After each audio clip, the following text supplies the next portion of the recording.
Hello everyone, welcome back to Guru's library. आज जो मैं बुक रिव्यू करने वाला हूँ वो है नेक्सस। बट ये बुक रिव्यू मैं हिंदी में करने वाला हूँ क्योंकि जो मेरे कुछ यहाँ पे सब्सक्राइबर्स हैं वो चाहते हैं कि वो हिंदी में कुछ बुक रिव्यूज़ वगैरह उनको मिले। तो इसलिए मैं स्पेसिफिकली ये रिव्यू उनके लिए कर रहा हूँ। और ये जो बुक है nexus a brief history of information network, इसका मैंने ऑलरेडी एक इंग्लिश बुक रिव्यू कर चुका हूँ और उसके ऊपर मैंने ऑलरेडी एक वीडियो भी डाला हुआ है। तो अगर वो भी चेक करना है तो आप जाके चेक कर सकते हो। तो शुरू करते हैं इस बुक रिव्यू से। तो जैसा कि आपको पता है कि ये जो नेक्सस है ये युवल नोआ हरारी की जो फोर्थ इंस्टॉलमेंट है। अगर मैं उनकी पिछली 3 और एक अनस्टॉपेबल अस जो एक और बुक उन्होंने रिलीज करवाई थी, तो अगर मैं उसको भी इंक्लूड करूं तब ये जाके 5th होगी। लेकिन अगर आप उनकी प्रीवियस बुक पढ़ोगे जो कि काफ़ी एज ग्रुप के बेसिस पे देखा जाए तो काफ़ी यंग और उनके ऊपर लिखा हुआ है जो लोग समझ सकते हैं। तो आई मीन जैसे सेपियंस हो गया, होमोड्यूज हो गया, 21 lessons for the 21st century हो गया, ये सारी के सारी जितने भी बुक्स हैं ये बच्चों के लिए स्पेसिफिकली उतने कोई खास इम्पोर्टेंट नहीं रहेंगे क्योंकि इसमें बहुत सारे ऐसे टर्म्स हैं जिनको समझने के लिए एक सर्टेन लेवल ऑफ अंडरस्टैंडिंग होनी चाहिए। एंड आई थिंक वो एडल्ट्स में काफ़ी जल्दी वो चीज़ आप समझ जाओगे। तो इसलिए इनके जो पिछले 3 बुक्स हैं वो काफ़ी अच्छे भी रहे हैं, बेस्ट सेलर्स रहे हैं।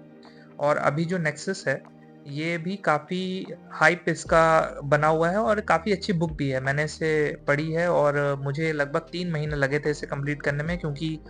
एक तो बहुत ही इंफॉर्मेशन से भरी हुई बुक है। आपको बहुत अच्छे तरीके से इंफॉर्मेशन की पूरा एक डेवलपमेंट फेज बताएगा कि कैसे स्टोन एज से लेके और आज के 21st सेंचुरी तक हम कैसे इंफॉर्मेशन नेटवर्क को डेवलप कर चुके हैं और किस तरीके से ये हमारे सोसाइटी में एज अ टूल यूज़फुल हो रहा, मतलब यूज़फुल है या फिर कुछ हद तक देखा जाए तो हम अभी तक इसको समझने में ही अपना टाइम लगा रहे हैं। तो कुछ ऐसे ही यहाँ पे चीज़ें हैं जिनके ऊपर बात की गई है। तो पहला तो ऐसा है कि जब ये बुक मैं पढ़ रहा था तो मेरे पास क्योंकि मैंने पहले के 3 बुक्स पढ़े हुए थे तो मुझे काफ़ी अच्छी खासी अंडरस्टैंडिंग थी कि ह्यूमन इवोल्यूशन जो है वो कैसे हुआ और किस तरीके से एक प्रोसेस जो है जो हम हिस्ट्री में बोलते हैं कि लाइक किस तरीके से हमारा एक पूरा generation from ancient Hunter gatherer से लेके अभी तक जो हम एक ह्यूमन जो बोल सकते हैं कि अब इस एक सोसाइटी बना के जिसमें हम रह रहे हैं, तो उस डेवलपमेंट के ऊपर मैंने इनकी तीनों बुक्स पढ़ी है। प्लस और भी मैंने काफ़ी डिफरेंट बुक्स पढ़े थे जो इन सब आई मीन डोमेन एरिया से बिलोंग करते हैं। हिस्ट्री, फिर टेक्नोलॉजी और करंट जो आर्टिफिशियल इंटेलिजेंस के कुछ कुछ मैगजीन्स और डेवलपमेंट हैं, वो सारे की सारी चीज़ें। तो इसलिए इन सब का काफ़ी अच्छा खासा नॉलेज है मुझे। तो उस बेसिस पे जब मैंने नेक्सस स्टार्ट किया पढ़ना, तो नेक्सस का सबसे बेस्ट पार्ट ये था कि इसमें भी आपको वो एक स्टेप बाय स्टेप चीज़ें बताई गई हैं। जैसे इसका पार्ट 1 जो है वो आपके ह्यूमन नेटवर्क्स के बारे में बात करता है, जो आपको एक अंडरस्टैंडिंग देता है कि इंफॉर्मेशन क्या होती है और इंफॉर्मेशन जो है वो किस तरीके से हम लोगों ने डेवलप किया था। जैसे पहले इंफॉर्मेशन जब डेवलप हुई थी तो वहाँ पे आपका जो हम बातें कन्वे करते थे, जो हम बातचीत करते थे, वो हमारा वर्बल स्टोरी टेलिंग में होता था, या फिर आप उसको ऐसा बोल लो कि हम उसको बोलकर चीज़ें बताते थे। तो कहानियाँ सुनाना, बोलकर चीज़ों के बारे में बताना, तो इस तरीके से हम इंफॉर्मेशन शेयर करते थे। फिर जैसे ही लिखने वाले जो युग का स्टार्ट हुआ, जब हमने राइटिंग और स्केच वगैरह का इस्तेमाल किया, तो जिसे हम प्रिंटिंग प्रेस भी आप बोल सकते हो, तो उस बेसिस पे प्रिंटिंग प्रेस ने जो इंफॉर्मेशन का डिलीवरी है वो बहुत ज़्यादा फास्ट कर दिया, जिसके बेसिस पे जो ट्रांसफॉर्मेशन हुआ थ्रू आपका वर्बल से, मतलब जो आप बोलकर इंफॉर्मेशन शेयर करते थे थ्रू प्रिंटिंग प्रेस, तो कुछ हद तक काफ़ी देखा जाए तो इम्पैक्ट किया और काफ़ी अच्छे से इंफॉर्मेशन बहुत दूर दूर तक लोगों तक पहुंची। पर यहाँ पे युवल नोआ हरारी ने पार्ट 1 में ये बताया है कि कैसे जो ये डेवलपमेंट हुआ था फ्रॉम वर्बल स्टोरी टेलिंग, कहानियों से प्रिंटिंग प्रेस में, तो उसमें क्या क्या चीज़ें अच्छी हुई और क्या क्या चीज़ें बुरी हुई। तो उसमें कुछ उन्होंने ऐसे ऐसे टर्म्स यूज़ किए हैं, जैसे जब हम वर्बल स्टोरी टेलिंग का इस्तेमाल करते थे तो हम काफ़ी ऐसी चीज़ें क्रिएट किया हमने जिसे आप एक तरीके से समझ लो कि वो फिक्शन है, और उसकी रियलिटी को मतलब हमने बोलकर उसकी वैल्यू को बढ़ाकर उसको बनाया है। फॉर एग्जाम्पल, अगर आप एक एक कुछ एक करेंसी नोट ले लो, फॉर एग्जाम्पल आप एक इंडियन रुपी ले लो, तो एक इंडियन रुपी की कोई खास वैल्यू नहीं है, वो एक पेपर है, एक पीस ऑफ पेपर है जो प्रिंट होता है, और वो हमें जिसको हम यूज करके हम उसको एज मतलब अपने डेली ट्रांजैक्शन के बेसिस पे हम उसको यूज करते हैं। पर इंडियन रुपी की ऐसी कोई खास वैल्यू नहीं है जो आपको वहां पे वो ये कोई ऐसी चीज है जो आप अगर इसको चाहो तो जब आपको भूख लगती है तो आप इसको खा लोगे तो आपकी पेट भर जाएगी। मतलब ये हमने बनाया है इसकी वैल्यू डिलीवर करके कि इस रुपीस इस एक नोट से हम ये खरीद सकते हैं। तो इसलिए वो जो इसके पीछे जो स्टोरी टेलिंग हुई है, तो इस स्टोरी टेलिंग को लेके ही वर्बल बेसिस पे वो कैसे हुआ था, कहानियों के तरीके से कैसे हुआ था, उसके ऊपर बात की गई। और फिर दूसरी, जब ये प्रिंटिंग प्रेस पे आया, तो अगर प्रिंटिंग प्रेस को अगर मैं उसको आप एक एग्जांपल से समझाऊं, तो आप कोई भी रिलीजन ले लो, जिस रिलीजन के बारे में आपको जो भी आप जिस पे भी बिलीव करते हो, तो उस रिलीजन के बारे में जो भी चीजें लिखी हुई हैं, जो बुक्स वगैरह लिखे हुए हैं, जो उसके एनेक्डोट्स लिखे हुए हैं, जो भी उसके छोटे छोटे आप देख लो जो हम पढ़ते हैं डेली, जो जो भी हम डेली उनके छोटे छोटे आप कॉपीज भी देख लो जो हमें मिलते हैं। तो जितनी भी ये सारी चीजें हैं ये प्रिंटिंग प्रेस के थ्रू निकली, और ये काफी अच्छे तरीके से एक सर्टेन ग्रुप को मोटिवेट भी कर दिया इन्होंने कि किस तरीके से आप उस पर बिलीव करो। तो अगर आप कोई बुक पढ़ते हो, अगर आप हिंदुइज्म से बिलीव करते हो, तो रामायण हो गया, महाभारत हो गया, उपनिषद हो गया, तो ये सारी जो चीजें उसमें लिखी गई, तो किस तरीके से वो एक सर्टेन ग्रुप को यूनाइट करके उसके बेसिस पे उनको एक सर्टेन सोशल स्टेटस फॉलो करने पे उनको एक वे दिया, उसमें उन्होंने कैसे आगे जाके उस चीज़ों को फॉलो किया, एक सोसाइटी बनाई। सिमिलरली अगर आप एक क्रिश्चियनिटी से बिलोंग करते हो, तो क्रिश्चियनिटी में आपका जो बाइबल है, तो बाइबल किस तरीके से उसमें एक सर्टेन ग्रुप जो क्रिश्चियनिटी में क्रिश्चियंस हैं उनको किस तरीके से यूनाइट किया, और इसी तरीके से बाकी के जो भी धर्म है तो उनको किस तरीके से प्रिंटिंग प्रेस के थ्रू काफ़ी कुछ जल्द से जल्द उनके साथ बातचीत करके उस वे में उनको एक सोसाइटी क्रिएट करने में हेल्प किया। तो ये तो कुछ पॉजिटिव चीज़ें भी उसमें उन्होंने बताई हैं, बट कुछ उसमें नेगेटिव चीज़ें भी बताई हैं, जिसके बेसिस पे अगर आप देखोगे तो प्रिंटिंग प्रेस जो है वो किस तरीके से उन सब चीज़ों को डैमेज किया है। फॉर एग्जाम्पल, अगर मैं पहले की चीज़ों के ऊपर बात करूं, तो यूरोप में काफ़ी विच हंटिंग वगैरह हुआ करती थी, जिसके बारे में काफ़ी अच्छे से इस बुक में लिखा भी हुआ है। तो उस विच हंटिंग के ऊपर इन्होंने काफ़ी तरीके से बताया है कि किस तरीके से जो रिटन डॉक्यूमेंट्स थे, जो कुछ वहाँ के सोसाइटीज़ और जो चर्च के जो लोग थे, जो कुछ ज़्यादा ही एक्सट्रीम थे, मिसोजिनिस्ट थे, जो विमेन को काफ़ी सोसाइटल बेसिस पे एक अपलिफ्टमेंट नहीं देना चाह रहे थे, तो उसके बेसिस पे किस तरीके से विच हंटिंग और विच के ऊपर एक थ्योरी निकली, उसके ऊपर कॉन्स्पिरेसीज वगैरह क्रिएट की गई कि ये भी एक चीज है, इससे आपके सोसाइटी में काफी कुछ प्रॉब्लम्स हो रहा है, और उसके ऊपर बहुत सारी किलिंग्स हुई। बट क्या वो एक्चुअली में रियल है? तो इसके ऊपर हमेशा बात होती है, तो इसलिए इसके बारे में भी वहां पे बताया गया है। फिर जो सेकंड पार्ट है वो है द इनऑर्गेनिक नेटवर्क। जो द इनऑर्गेनिक नेटवर्क इसके ऊपर बात करता है कि जैसे ह्यूमन स्पीसीज जो हैं और जो भी एनिमल हैं, हम सब एक ऑर्गेनिक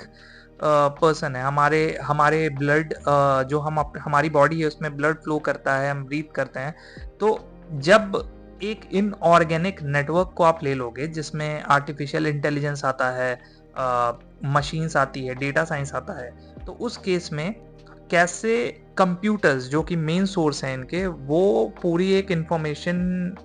रेवोल्यूशन लेके आ चुके हैं और किस तरीके से वो पूरी दुनिया को यहाँ पे डोमिनेट कर रहे हैं फास्ट तरीके से। तो पार्ट 2 जो है वो मेजरली आपको इंफॉर्मेशन नेटवर्क्स के ऊपर बात करेगा और ये बताएगा कि कैसे कंप्यूटर्स ने थ्रू प्रिंटिंग प्रेस एंड जो अदर डॉक्यूमेंट्स हैं उनके, उसके बेसिस पे एक अपनी ही एक दुनिया बनाई है और वहाँ पे ये कैसे डोमिनेट कर रहे हैं इस पूरे वर्ल्ड को, जहाँ पे इन लाइक हम भी उनके ऊपर डिपेंडेंट हैं एक तरीके से। कुछ भी चीज़ें रिकॉर्ड करके उसके बारे में पढ़ने से लेके कुछ चीज़ ऐसी हैं जो वास्ट अमाउंट में हम याद नहीं रख सकते, तो हमको उनका हेल्प लेना पड़ता है। तो इस बेसिस पे जो इनऑर्गेनिक नेटवर्क्स हैं ये कैसे हमारी दुनिया को डोमिनेट कर रहे हैं उसके बारे में बताया गया है। और जो लास्ट है पार्ट 3, कंप्यूटर पॉलिटिक्स, तो ये इस वाले पार्ट में यहाँ पे काफी वास्ट तरीके से एआई के ऊपर बात की गई है। जैसे बताया गया है कि जब हम एक अगर हम एक आइडियोलॉजीज ले लें, जैसे अगर आपको हिस्ट्री में काफी इंटरेस्ट है तो आपको प्रीवियसली काफी कुछ ऐसे टर्म्स देखने को मिलेंगे, सुनने को मिलेंगे, जो जिसके बेसिस पे वर्ल्ड में काफी वॉर हुए, काफी स्टेबिलिटी आई। तो ऐसे ही एक टर्म जो आपको काफी कुछ पता होगा उसके बारे में, वो है डेमोक्रेसी। सो डेमोक्रेसी तो सबको पता है कि जब एक कुछ लोग मिलके एक कोई भी गवर्नमेंट को चूज करते हैं बाय गिविंग वोट, तो उसे हम डेमोक्रेसी कहते हैं। तो ऐसे ही एक टर्म है टोटलिटेरियन। तो टोटलिटेरियन वो एक टर्म है जहां पे गवर्नमेंट क्या करती है कि वो आपको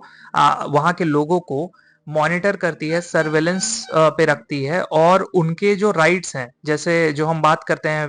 freedom of speech, freedom of expression, तो ये सारी चीजों को वो बैन करता है। तो एक तरीके से देखा जाए तो वहां पे गवर्नमेंट के पास पूरा पावर रहता है, सेंट्रलाइज्ड पावर रहता है, और वो अपने जितने भी वहां के लोग हैं उनको उस बेसिस पे वो कंट्रोल करती है, और उनके वो क्या कर रहे हैं उसके बेसिस पे उन सारी चीजों के ऊपर सर्विलेंस होता है। तो ये कुछ आइडियोलॉजीज आपको ऐसे देखने को मिलेंगे जो पुराने टाइम पे थे, पर पार्ट 3 में कंप्यूटर पॉलिटिक्स के अंदर में बात जो हुई है नेक्सस में, वो ये बताया गया है कि किस तरीके से जो ये आइडियोलॉजीज हैं, जो डेटा को लेके, एआई को लेके जितनी भी बातें चल रही हैं, तो क्या वो सक्सेसफुल हो सकती है कि अगर ऐसे कोई आइडियोलॉजीज ऐसे डेवलपमेंट्स को, ऐसे एआई रिलेटेड डेवलपमेंट्स को पूरी तरीके से यूज करे, तो क्या वो आइडियोलॉजी सुपर पावर करेगी या फिर एआई उनको सुपर पावर कर लेगी, ओवर पावर कर लेगी? तो क्या ऐसा कुछ होगा? तो ये सारी चीजों के ऊपर काफी अच्छे से डिटेल डिस्कशंस में बात हुई है कंप्यूटर पॉलिटिक्स के अंदर पार्ट 3 में। और इन दी लास्ट आगे किस तरीके से ये डेवलप्ड हुआ है, क्या फ्यूचर होगा, तो लास्ट में ये यहाँ पे बताया गया है कि एआई को हम जिस तरीके से फास्ट वे में डेवलप कर रहे हैं विदाउट नोइंग कि उसका कॉन्सिक्वेंसेस क्या होगा, तो ये काफी मतलब देखा जाए तो मतलब सोचने वाली बात है, और इसके ऊपर कोई सोचना नहीं चाह रहा है। लोग कंपटीशन में लग गए हैं कि मैं अगर आगे नहीं निकलूंगा तो वो निकल जाएगा। इस बेसिस पे हम उस चीज को लेके डेवलप किए जा रहे हैं विदाउट अंडरस्टैंडिंग कि उसके कॉन्सिक्वेंसेस क्या हैं, क्या वो सही तरीके से एक सोसाइटी में सोशल ऑर्डर क्रिएट कर रहा है या फिर उससे कुछ नेगेटिव चीजें हो रही हैं। जिसका एग्जाम्पल आपको देखने को मिलेगा जो फॉल्स न्यूज़ और फेक सोशल मीडिया जो न्यूज़ हम देखते हैं उसके ऊपर, विदाउट अंडरस्टैंडिंग कि जो भी न्यूज़ क्रिएट हो रहा है अगर वो फेक है तो क्या उससे बहुत बड़ा इम्पैक्ट पड़ रहा है सोसाइटी पे, जो एक्चुअली में आपको देखने को मिलेगा कि लोग उस चीज़ को बिलीव करते हैं जबकि वो चीज़ें एक्चुअल में रियलिटी में होती नहीं है, जिसके बेसिस पे काफ़ी कुछ नेगेटिव सोसाइटल ऑर्डर, इंटेंशंस और ये सब जनरेट हो जाते हैं। तो इसलिए जो अभी जो हमारे पास करंट जो सोचने का जो थीम है वो यही है कि किस तरीके से सोसाइटी में एआई अपना जो स्कोप और इम्पैक्ट है जो क्रिएट करने की कोशिश कर रहा है, तो वो हम कैसे उसको समझ सकते हैं, कैसे देख सकते हैं, और आगे इसको हम किस तरीके से सोच समझ के अपने लाइफ में इम्प्लीमेंट कर सकते हैं, instead of just blind faith बना के उसको डेवलप करने से जो हमें कुछ रिजल्ट्स नहीं मिल रहे हैं और हम डाउट में हैं कि लाइक वो क्या होने वाला है। तो इससे बेटर है कि स्लो पेस पे समझ के उसको डेवलप करना। तो ये नेक्सस जो बुक है काफ़ी इंटरेस्टिंग है, और ये पार्ट 1, पार्ट 2 और पार्ट 3 जब आप पढ़ोगे तो आपको काफ़ी कुछ अच्छे से अंडरस्टैंडिंग बनेगी नेक्सस बुक का। एक जो इंफॉर्मेशन सिस्टम का एक एवोल्यूशन है उसके बारे में आपको देखने को मिलेगा। तो इस बुक रिव्यू को मैं इसमें ही आपको बताना चाह रहा था, और इसलिए मैंने इसको हिंदी में रखा है। अगर आपको ये वीडियो अच्छा लगा हो तो या इसको आप लाइक करो और अपने फ्रेंड्स के साथ शेयर करो। और गोइंग फॉरवर्ड जब आगे मैं कुछ अपने वीडियोस वगैरह बनाऊंगा इंग्लिश में, तो मैं कोशिश करूंगा कि उसको मैं एज अ हिंदी जस्ट एक एज अ शॉर्ट आपको ऑडियो क्लिप जैसा कुछ मैं आपको शेयर करूं, सो दैट आप उस बुक को एटलीस्ट समझ पाओ। देन आप उसको देख सकते हो कि अगर आपको उसको पढ़ना है या नहीं पढ़ना है। तो या इस वीडियो में इतना ही, और मिलते हैं नेक्स्ट वीडियो में। तब तक के लिए thank you so much, bye bye, take care.